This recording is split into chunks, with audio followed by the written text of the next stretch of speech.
그러므로 주 안에서 갇힌 내가 너희를 구원하노니 너희가 부르심을 받은 일에 합당하게 행하여 모든 겸손과 온유로 하고 오래 참음으로 사랑 가운데서 서로 용납하고 평안에 매는 줄로 성령이 하나 되게 하신 것을 힘써 지키라. 몸이 하나요 성령도 한 분이시니 이와 같이 너희가 부르심의 한 소망 안에서 부르심을 받았느니라. 주도 한 분이시요 믿음도 하나요 세례도 하나요 하나님도 한 분이시니 곧 만유의 아버지시라. 만유 위에 계시고 만유를 통일하시고 만유 가운데 계시도다. 제가 얼마 전에 선제도에 있는 한 카페를 다녀왔습니다. 선제도가 어딘지 아십니까? 대부도 바로 옆에 영흥도 들어가기 전에 사이에 있는 조그마한 섬이 선제도입니다. 선제도에 있는 한 조그맣진 않군요. 꽤 큰 카페를 다녀왔어요. 그 카페의 전반적인 컨셉은요, 이 쿠바의 해변을 연상시키는 그런 카페입니다. 궁금하신 분들은 선제도의 쿠바 카페를 찾으시면 다 나와요. 이미 가보신 분도 계셨을 거예요. 물론 거기가 쿠바인지 어떻게 아냐, 사실 쿠바 가본 적도 없어서 남들이 그렇다길래 그렇게 생각하고 있습니다. 그런데 이 쿠바 컨셉답게 이 주차장부터 아주 익숙한 얼굴 이미지 하나가 딱 이렇게 크게 그려져 있습니다. 간판에 누구냐면 이 쿠바의 유명한 혁명가, 아시는 분도 있겠지만 모르시는 분도 계실 수 있어요. 체 게바라의 얼굴이 주차장에 이렇게 딱 그려져 있는 거예요. 체 게바라가 누군지 모르는 얼굴들을 하고 계셔서 제가 간단하게 설명을 드리면 쿠바의 독재 정권을 무너뜨리고요, 이 쿠바의 산업부 장관이 되어서 평생 자유롭고 평등한 사회를 재건하기 위해 힘썼던 그런 인물입니다. 그런데 이 쿠바를 넘어서 아프리카와 남미 모든 전역에서 혁명 운동을 주도하다가 볼리비아의 정부군에 잡혀가지고 처형당한 그런 사람이에요. 그 책으로 나와 있어요. 20세기 수많은 청년들이요, 이 체게바라의 사상과 정신에 흠뻑 매료되었습니다. 지금까지도요, 이 자유롭고 평등한 세상을 위해 투쟁한 이 체게바라의 저항 정신이 저항의 상징적인 인물로 남아 있는 그런 사람이죠. 저도 한때 열혈 청년일 때가 있었겠어요, 없었겠어요?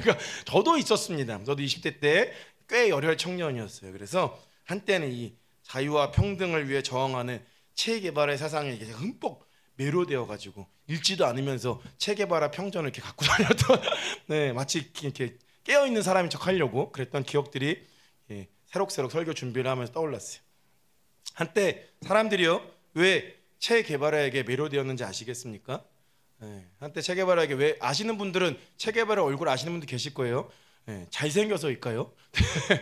물론 많은 사람들이 체게바라의 인기에 있어서 그의 외모도 한몫했다라고 생각합니다. 실제로 잘생겼어요. 궁금하시면 이렇게 체게바라 찾아보시면 이미지가 뜹니다. 잘생겼습니다.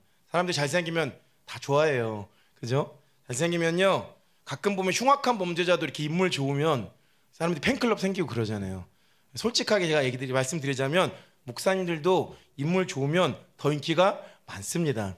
대표적인 예가 김창현 목사님 아니겠어요? 이 표정들. 아무도 아멘하지 않으시는. 외모가 궁금하시면 집에 가서 체게바라 찾아보세요.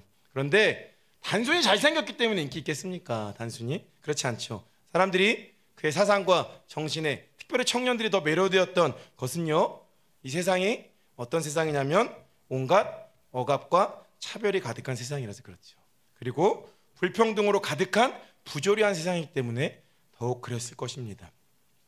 세상은요, 신분과 계급, 재산의 유무, 성별의 차이, 나이의 차이, 출생지역, 인종, 정치적 신념 등 수많은 기준으로 온통 억압하고 차별하고 불평등을 만들어내고 그로 인해서 반목하고 갈등하는 게 세상입니다. 세상의 모습이 그렇다 보니까 이 자유와 평등을 부르짖으며 투쟁하는 혁명가의 정신과 사상이 더욱 매혹적으로 느껴질 수밖에 없는 것이죠. 그런데 정말 혁명이 성공하면요, 그런 세상이 찾아옵니까? 정말 혁명이 성공하면 자유롭고 평등하며 차별 없는 세상이 오냔 말입니다. 그런 세상을 꿈꾸며 시작한 혁명을 무슨 혁명이라고 하냐면 사회주의 혁명이라고 하는 것입니다. 사회주의 혁명, 우리 다 알고 있습니다. 이미 사회주의 혁명을 일으킨 사회주의 체제의 국가들은 대부분이 다 실패했죠. 가난합니다. 여전히 차별이 존재합니다. 여전히 빈부의 격차가 존재하고요.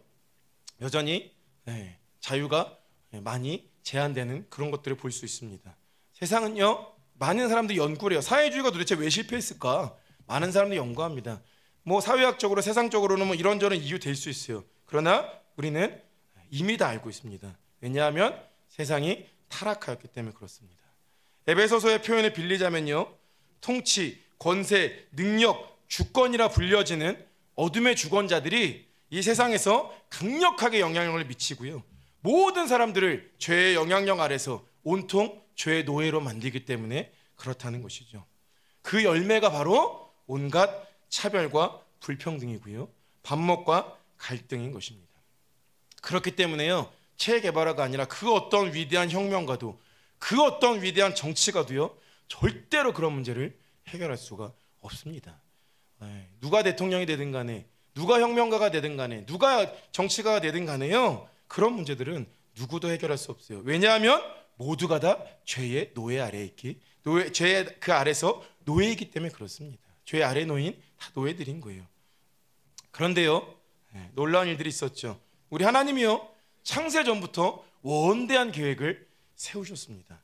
원대한 뜻을 창세전부터 정하셔요. 그리고 때가 이름에 마침내 그리스도를 이 땅 가운데 보내십니다. 사분오열되고 갈갈이 찢어져서 서로 반목하고 갈등하는 이 세상 한가운데로 보내세요. 그리고 하나님은요, 그 그리스도를 죽은 자 가운데서 다시 살리시고 자기 우편에, 하늘에서 자기 우편에 앉히셔서 어떻게 하셨냐, 모든 통치와 권세와 능력과 주권과 이 세상뿐 아니라 오는 세상에 일컫는 모든 이름 위에 뛰어나게 하셨습니다. 그리고 만물을 그의 발 아래에 복종시키셨습니다. 마침내 무슨 일이 일어난 것입니까? 그리스도가 십자가의 죽으심과 부활로 모든 어둠의 주관자들에게 완전한 승리를 거두셨고요, 만물에 대한 영원한 통치권을 다시 회수하신 것입니다. 통치권을 가지신 거예요. 그러자 죄의 세력 안에서 사분오열돼서 갈등하고 반목하며 온갖 차별과 불평등을 있었던 이 세상에 어떤 일이 일어난 줄 아십니까? 우리 에베소서 1장 10절 말씀을 함께 한 목소리로 읽겠습니다. 1장 10절 말씀 함께 읽습니다. 시작. 하늘에 있는 것이나 땅에 있는 것이 다 그리스도 안에서 통일되게 하려 하심이라. 예수 그리스도의 발 아래서, 그 통치 아래서 무슨 일이 일어나냐, 진정한 통치자 되신 예수 그리스도의 발 아래서 하늘과 땅에 있는 모든 것들이, 만물이 다 통일되는 통일의 복음이 선포된 것입니다. 에베소는요, 계속해서 설명합니다. 2장 14절 15절 말씀을 제가 읽겠습니다. 그는 우리의 화평이신지라 둘로 하나를 만드사 원수된 것 곧 중간에 막힌 담을 자기 육체로 하시고 법조문으로 된 계명의 율법을 폐하셨으니 이는 이 둘로 자기 안에서 한 세 사람을 지어 화평하게 하시고. 아멘. 이제는 통일의 복음 안에서 무슨 일이 일어났냐면요, 원수되었던 것, 중간에 높이 쌓여져 있던 막힌 담들이 예수 그리스도의 육체로 허물어져 버리고, 도저히 넘어갈 수 없었던 그 장벽들이 다 허물어져서 무슨 일이 일어났냐, 하나의 세 사람이 지어졌다는 것입니다. 그리스도를 머리로 하는 하나의 세 사람이 지어진 것이죠. 그리고 그 하나의 세 사람을 무엇이라 부르냐, 바로 교회라고 부르셨다는 거예요. 즉 교회가 무엇이냐, 교회가 무엇이냐, 여러 가지 정의를 할 수 있겠죠. 그런데 에베소서는 뭐라 얘기하고 있냐면, 어둠의 주권자들의 영향력 아래서 사분오열되고 끊임없이 억압하고 차별하고 반목하고 갈등하는 이 세상 속에서 억압과 차별로 높이 서 있던 그 담을 허물어서 하나 되게 하시고 통일되게 하심으로 그리스도의 영원한 승리와 통치를 선포하는 기념비가 바로 교회라는 것입니다. 그렇게 얘기하고 있는 거예요. 에베소가 기록될 당시 사회는요, 지금보다 훨씬 더 심한 억압과 차별이, 그리고 불평등과 부조리가 존재할 수밖에 없던 시대입니다. 그 시대는 그랬잖아요. 주인과 종으로 나눠져 있던 사이죠. 신분의 차이로 나눠져 있습니다. 남자와 여자가 함께 이렇게 공간에 모여 있기도 쉽지 않은 그런 시대입니다. 그렇죠? 성인과 아이도 나이로 차이를 이렇게 구분짓던 그런 시대죠. 유대인과 비유대인들이 인종적 갈등이 있던 시대입니다. 부자와 가난한 자들도 너무나도 많았습니다. 그런데 그 시대에 에베소의 교회는 어떤 모습이었겠습니까? 비록 여전히 세상에서 각자 부르신 자리는 다 달랐지만 적어도 교회는 어떻습니까? 신분과 성별과 나이와 인종과 재산과 그 어떤 거와 상관없이 그 모든 담을 허물어서 하나님이 부르신 이들은 누구나 그곳에 나올 수 있었습니다. 누구나. 그리고 나올 뿐만 아니라 그리스도 안에서 동일한 시민이라고 선포됩니다. 동일한 하나님의 권속이라고 선포된 것입니다. 그야말로 그리스도 안에서 만물이 통일되는 진정한 자유와 평등이 이루어진 것이죠. 그것을 상징하는 게 바로 교회인 것입니다. 혁명이죠, 혁명. 이야말로 진정한 혁명입니다. 아마도 체 게바라가 정말 진지한 마음으로 에베소서를 읽었다라면 이러한 혁명적 메시지에 흠뻑 매료되었을 거예요. 저는 그렇게 생각합니다. 성도 여러분, 에클레시아라는 단어의 의미를 혹시 아십니까? 이 에클레시아, 우리는 교회라는 단어로 너무나도 익숙한 단어이잖아요. 그런데 이 에클레시아라는 단어는요, 사도 바울이 만들어낸 단어가 아닙니다. 사도 바울이 이 에클레시아라는 단어를 막 조합한 게 아니에요. 원래 있었던 단어인데, 헬라어인데 그거를 본인이 원하는 의미에 맞게 번역한 겁니다. 번역. 한 세 사람이라는 새로운 공동체가, 혁명적인 공동체가 세상에 탄생했잖아요. 그리스도의 승리로 인해서. 사도가 고민합니다. 적절한 헬라어가 무엇이 있을까? 깊게 고민하고 기도했을 것입니다. 그리고 마침내 적절한 단어를 고른 게 에클레시아인 거예요. 에클레시아라는 단어는요, 원래 있는 단어입니다. 어떤 단어냐면 아테네에서 모였던 시민 집회를 뜻했던 그런 단어입니다. 시민 집회. 시민들이요, 아테네에서 아고라 광장에 이렇게 모여가지고 자유롭게 토론합니다. 그리고 도시에 대한 다양한 자신의 의견들을 누구나 다 피력하고 거기서 어떻게 도시를 운영할까에 대한 법도 정해지는 입법 기구이기도 했습니다. 아테네 사람들이요, 이 에클레시아에 참여해서 도시에 대해서 토론하는 것을 굉장히 명예롭게 얘기합니다. 자랑스럽게 얘기해요. 반대로 죄를 져서 거기에 참여하지 못하고 그걸 박탈당하면 매우 수치스럽게 얘기했어요. 불명예로 여겼어요. 로마 시대에도요, 이 에클레시아라는 문화가 이어져 내려옵니다. 그런데 거기에는 엄청난 차별이 있었어요. 누구만 올 수 있었냐? 성인 남성만 올 수 있습니다. 그것도 모든 남성이 아니라 시민권을 가진 자유인만 올 수 있었던 것입니다. 그러다 보니까 거기서 진행되는 토론, 거기서 결정되는 법들은요, 당연히 불평등하고 부조리한 법일 수밖에 없던 것이에요. 그런데 그 단어를요, 초기 기독교 공동체가 가지고 온 거예요. 교회야말로 진정한 뭐다? 에클레시아다. 종도, 자유자도, 남성도, 여성도, 어른도, 아이도, 누구라도 하나님 나라의 시민으로서 누구나 자유롭게 토론하며 하나님의 법을 배우고 그 하나님의 법을 실행하고 하나님의 권속으로서 서로를 형제, 자매로 여겨주는 곳. 그게 에클레시아라는 단어의 의미인 거예요. 그게 교회의 정체성인 것입니다. 그리스도의 발 아래서 진정한 통일을 이루는 것이죠. 그리스도의 영원한 승리를 기념하는 기념비로서 서 있는 게 바로 교회인 거예요. 그런 교회를 향해 사도가 명령하는 것입니다. 에베소 4장 오늘 읽었던 본문 1절부터 3절까지의 말씀을요, 우리 한 목소리로 함께 읽어볼까요? 1절부터 3절까지의 말씀, 오늘 본문 읽었던 본문 다시 읽습니다. 시작. 그러므로 주 안에서 갇힌 내가 너희를 권하노니 너희가 부르심을 받은 일에 합당하게 행하여 모든 겸손과 온유로 하고 오래 참음으로 사랑 가운데서 서로 용납하고 평안에 매는 줄로 성령이 하나 되게 하신 것을 힘써 지키라. 하나 되게 하신 것을 힘써 지키라는 의미. 단순히 화목하게 잘 좀 지내봐 이런 뜻이 아닌 거예요. 인간의 조건이라는 그 담을 허물고 이제 하나가 된 그 모습이야말로, 그것을 힘써 지켜나가는 모습이야말로 이 억압과 차별로 가득한 세상 속에서 구별되는 교회의 강력한 특징이라는 것입니다. 그리고 특징일 뿐만 아니라 반드시 지켜야 하는 교회의 무엇이다? 사명이라는 것이죠. 저는요, 이번 탄핵 정국 보면서 사실 참 안타까웠습니다. 저는요, 정치 연구 잘 모릅니다. 그런데 안타까웠던 것은 뭐냐? 세상이 정치적으로 반목하고 갈등하는 건 너무 당연해요. 그게 세상 정치 아니겠습니까? 세상에서 무슨 통합을 기대합니까? 말만 통합이지. 그런 거 없어요. 그런데 안타까운 것은 무엇이었냐?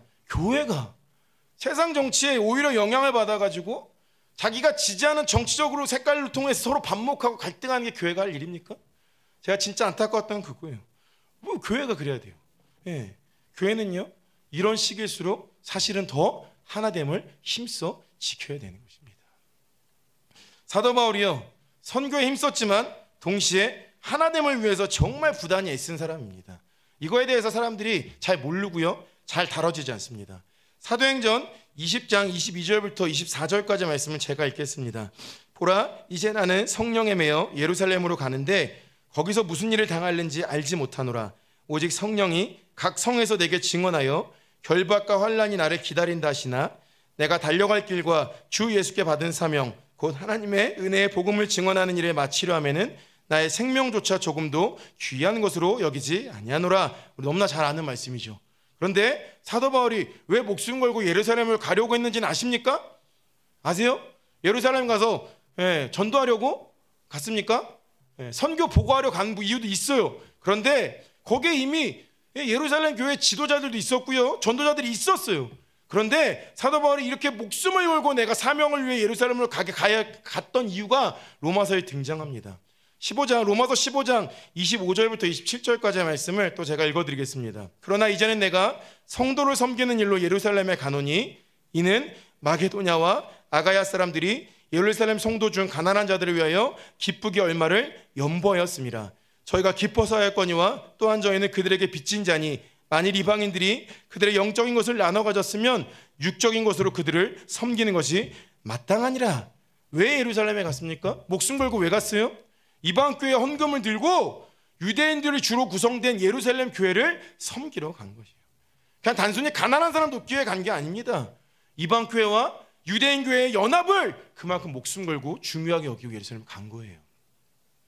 헌금 모으기 위해서 자신이 개척한 교회에서 오해를 받을 수 있지 않았겠습니까? 그 당시에 거액의 돈을 들고 운반하려면 엄청난 위험을 감수해야 되는 것 아닙니까? 심지어 예루살렘 교회 지도자들이요 이 유대인들이 이방인들의 헌금을 달갑게 받아들일지에 대한 확신도 없어요. 그래서 자신을 위해 기도해달라 그래요. 그래서 베드로조차도 이방인과의 교제를 조심스러워했지 않습니까? 그런데 이 사도 바울이 이 로마 교회를 방문하는 그 일보다 예루살렘을 먼저 방문하려 했어요. 그만큼 헌금을 전달하는 것을 우선순위로 세운 것입니다. 단순히 예루살렘 교회가 가난해서 아닙니다. 이방 교회와 유대 교회가 그 벽을 넘어 연합함으로 그리스도 안에서 만물을 통일하는 거룩한 사명 때문에 간 것입니다. 하나됨을 선포하는 일을요 목숨 걸고 중요하게 여겼던 거예요. 사도 바울이요 뿐만 아니라 자기가 개척하지도 않은 로마 교회를 위하여 장문의 편지를 씁니다. 참 장문의 편지를 읽는 것도 힘든데 로마서 한 자리에서 한 번에 끝까지 읽기 진짜 힘듭니다. 그런데 쓰는 것은 또 얼마나 힘들었겠어요. 하루아침에 저는 로마 그 바울이 그제 앉은 자리에서 그걸 다 썼다 생각하지 않아요. 얼마나 많이 고민하고 기도하고 준비하고 연구하고 그렇게 썼겠습니까? 자기가 개척하지도 않은 교회에다가 왜 썼는 줄 아십니까? 여러 가지 이유들을 갖고 있어요. 그런데 그중 한 가지 중요한 이유는요 이 로마에 여러 가지 가정교회들이 있었어요. 그런데 유대인을 중심으로 율법을 지키는 무리가 있습니다. 헬라인을 중심으로 율법을 지키지 않는 자들이 나눠져서 뭐했냐? 서로 싸우는 거예요. 주도권 싸움합니다. 갈등합니다. 그리고 서로 담을 쌓았습니다. 벽을 쌓았습니다. 그런 로마의 가정교회들에게 사도 바울이 선포합니다. 너희가 구원받은 거 너네 공로냐? 인간의 공로와 조건이 아니라 십자가의 공로로 오직 은혜로만 이롭게 된 거 아니냐? 라고 선포합니다. 그리고 뭐라 해요? 서로를 받으라 라고 가르치고 있는 거예요. 로마서 15장 7절 말씀을 저와 성도님들이 한 목소리로 읽겠습니다. 시작. 그러므로 그리스도께서 우리를 받아 하나님께 영광을 돌리신과 같이 너희도 서로 받으라. 아멘. 그리스도께서 우리를 받음으로 하나님께 영광 돌리신과 같이 우리도 서로 받음으로 하나님께 영광 돌리라는 얘기입니다. 나뉘어져 있던 로마의 가정교회들이요 서로를 받았을까요? 안 받았을까요?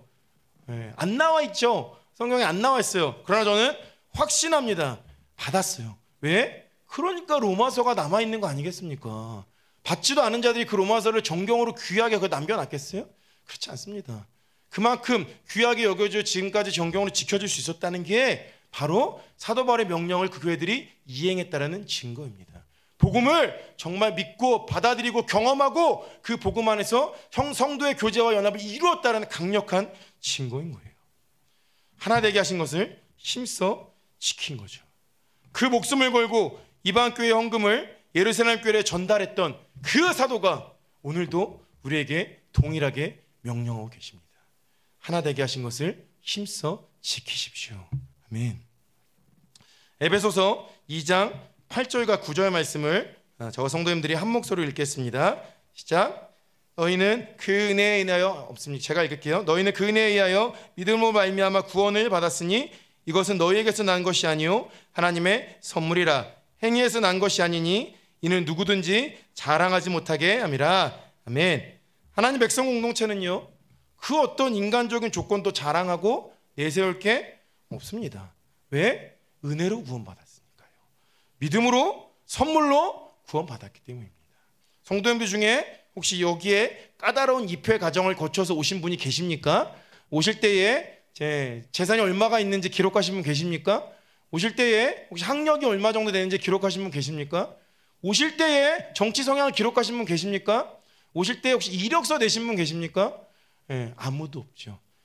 제가 늘 얘기하지만 저는 이력서를 쓰고 수분께 들어온 그러나 저도 물론 예수님 믿을 때는 그런 거 안 내고 들어왔죠.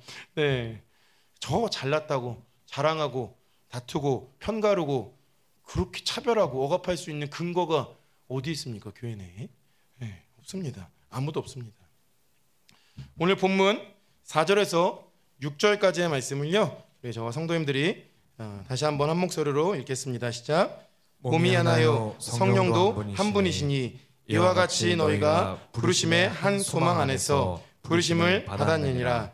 주도 한 분이시요 믿음도 하나요 세례도 하나요 하나님도 한 분이시니 곧 만유의 아버지시라. 만유 위에 계시고 만유를 통일하시고 만유 가운데에 계시도다. 아멘. 하나라는 말이 몇 번 나옵니까? 수에 좀 능하신 분들 빨리 세보세요. 많이 나와요. 그냥 대충 많이 나와요. 여러 번 나옵니다. 사람이요, 한두 가지만 좀 공통점만 있어도 엄청 서로 친해져요. 그렇지 않나요? 몇 가지만 서로 공통돼도 너는 나는 영혼의 단짝이야 막 이럽니다. 가장 좋아하는 음식 한 가지만 막 같아도 갑자기 그 사람이 좋은 사람 같이 느껴져요. 성도님들 아시는 분들 아시겠지만 제가 빵을 되게 좋아하거든요. 그래서 빵 사주는 사람 좋은 사람, 내 빵 뺏어 먹는 사람 나쁜 사람, 빵 좋아하는 사람 착한 사람, 빵 안 좋아하는 사람 좀 의심스러운 사람. 다 그런 겁니다. 다 그래요. 자기가 좋아하는 거 좋아하면 괜히 좋아 보여요. 그렇습니다. 제 MBTI는 ENFJ입니다. 모르셔도 됩니다. 그게 뭐지? 모르셔도 돼요. 그런데 혹시 이 중에 ENFJ인 분 계십니까? ENFJ? 따로 모이겠습니다. 괜히 MBTI 4개만 같아도 괜히 그 상대방이 더 편안하게 느껴지는 그런 거 있어요. 아주 훌륭한 분이십니다. 괜히 친근하게 느껴지는 그런 거 있어요. 그런 거 있습니다. 겨우 4개만 같아도. 그런데 우리는 몇 가지의 공통점을 가지고 있는 거예요. 성도는 그보다 훨씬 많은 하나된 것들을 공유하고 있습니다. MBTI 같은 것들을 공유하는 정도가 아니고요, 좋아하는 음식 정도를 공유하는 정도가 아니고, 우리가 공유하고 있는 하나인 그 하나하나가 다 너무나도 가치 있고 소중하고 보배로운 것들 아닙니까? 그리스도 안에서 한 몸, 우리 안에 다 같이 계시는 한 분 성령님, 하나님의 부르심의 한 소망, 한 분 주님을 향한 하나된 믿음, 하나의 세례, 그리고 만유의 아버지가 되시는 한 분 하나님. 다 하나하나 너무나도 소중하고 보배로운 것들을 우리가 함께 공유하고 있지 않습니까? 진짜 이것들을 귀하게 여기는 교회라면 왜 하나됨을 지키지 못하겠습니까? 정말 이 하나하나가 우리 가운데 소중한 것이라면, 우리가 그토록 목숨 걸고 지켜놔야 되는 것들이라면 어찌 이것들을 소중히 여기지 않고 하나됨을 지키지 못하겠습니까? 저는요, 사실 소풍교회 처음 왔을 때 진짜 깜짝 놀란 것이 있습니다.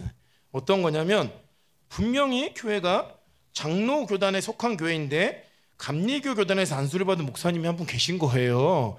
저 스파이는 뭐지? 라고 해요 처음에. 네. 네, 저 앞에 앉아 계신 교현주 목사님. 저도 이렇게 장로교 교단에서 계속해서 자랐기 때문에 그렇다 제가 감리교에 대한 어떤 불편한 마음이 있는 게 조금도 아닙니다. 오해하시면 안 됩니다. 그런데 감리교 교단에서 안수를 받은 목사님이 교회에 계시다는 거예요. 그래서 되게 특이한 교회네 이렇게 생각했거든요. 이게 진짜 평범하지 않은 그런 일이에요. 성도님들이 너무 자주 보셔가지고 저분의 정체를 잘 모르실 거예요. 그런데 이게 평범하지 않은 일이에요. 절대로 교단마다 진짜 서로 중요하게 여기는 포인트가 조금씩은 달라서요. 감리교 교단, 제가 감리교 교단에 가도 불편함을 느끼죠. 그리고 또 감리교 교단 목사님도 여기 오면 불편함을 느끼는 지점이 반드시 있게 돼 있어요. 그런데 불편함을 느낄 수밖에 없는 구조거든요.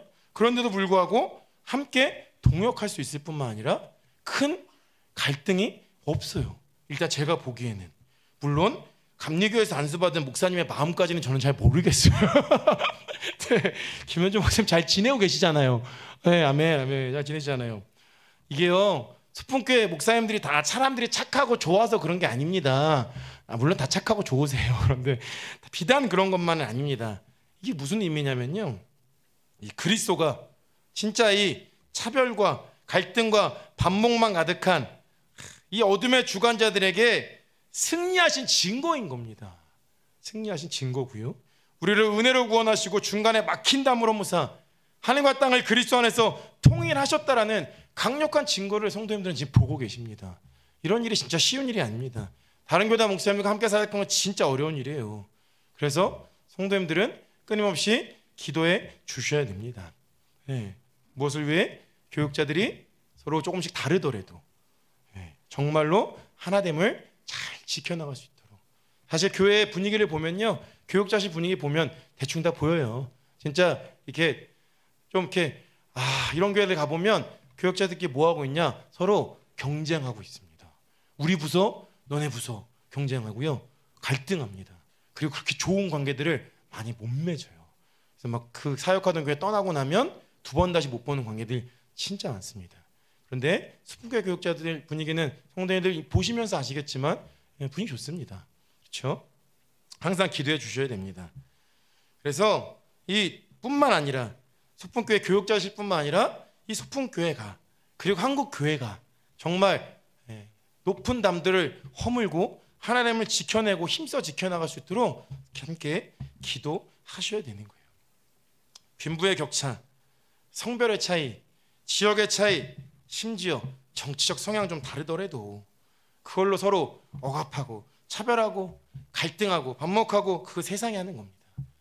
교회는 하나됨을 힘써 지켜야 나가는 것입니다. 설교 준비하면서 제가 몇 가지 적용점들을 좀 한번 생각해 봤습니다. 수fun교회가 성도님도 느끼셨겠지만 새가족들이 되게 많아졌어요. 그렇죠? 이렇게 작년부터 여기 분립하면서 오면서부터 새가족들 얼굴들이 진짜 많아졌어요. 그래서 지나다니면서 저분은 누구시지? 이런 분들 꽤 되시죠? 그럴 거예요. 그런데 그중에 저분은 누구시 생각만 하고 나는 가서 누군지 물어봤다. 예, 얼마나 계십니까? 자, 한번 생각해 봤어요. 어떻게 하면 그래도 수fun교회 가운데 이 하나됨을 힘써 지키는 것들을 좀 연습할 수 있을까? 제가 깊게 고민해 봤어요. 간단하게는 이런 거 가능하지 않을까요? 주일 점심에 이제 밥을 먹는데 얼굴은 몇 번 봤는데 잘 모르겠는 그런 분들하고 같이 이렇게 옆에서 밥 먹는 거 너무 어려울까요? 네, 그렇게 어렵지 않아요, 생각보다. 왜? 우리는 하나님이 이미 한 성령을 주신 분들이기 때문에 그렇습니다. 생각보다 어렵지 않습니다. 가끔은 이런 생각 해봅니다. 다른 사랑방과 함께 시간 정해서 모이면 안 될까요? 안 되는 법 없습니다. 처음 보는 사랑방원들도 있으니까 안 되는 법 없습니다. 조심스럽지만 혹시 서로 안에 담을 높이 쌓고 지내는 분들이 계시지는 않습니까? 그리스도 안에서요, 우리는 동일한 시민이고 권속입니다. 가장 이렇게 좋은 것들은 함께 모여 전심을 하나님을 예배하는 것입니다. 우리가 한 분 하나님을 예배하는 이 시간, 모여 있는 것이 그냥 의미 없는 시간들이 아닙니다. 우리가 이곳에서 함께 모여 하나님 한 분 하나님을 예배하면서 내 옆에 있는 분이, 내 옆에 있는 성도가 동일한 시민이며 동일한 하나님의 형제요 자매이고 권속임을 함께 고백하는 그런 시간이에요. 그게 공동체적 예배의 의미입니다. 함께 모여 예배하는 거예요. 그래서 진짜 그 예배 가운데 한 분 하나님의 영광이 드러날 때 그 공동체에 하나됨이 분명하게 세워지는 그런 것입니다. 한 번 더 제가 묻습니다. 조심스럽지만 우리 안에 담을 쌓고 혹시 지내는 분들 혹시 계십니까? 이미 주님께서 주님의 육체로 그 담을 허무셨습니다. 화해의 손길을 내밀어 보는 거 너무 어려울까요? 그렇게 어렵지 않습니다. 정말로 우리는요 기도해야 됩니다. 어떻게요? 통일의 복음으로 하나됨을 힘써 지키는 소풍교회가 되도록 기도하셔야 될 줄로 믿습니다.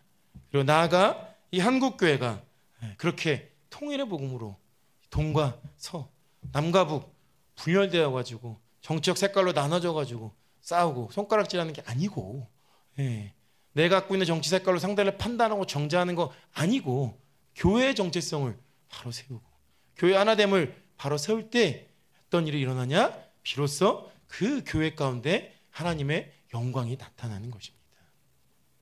한 번 더 선포합니다. 그리스도 안에서 우리는 한 시민이요 한 동일한 권속입니다. 서로를 받으시는 모든 소풍교회 성도님이 되시기를 예수님의 이름으로 축복합니다.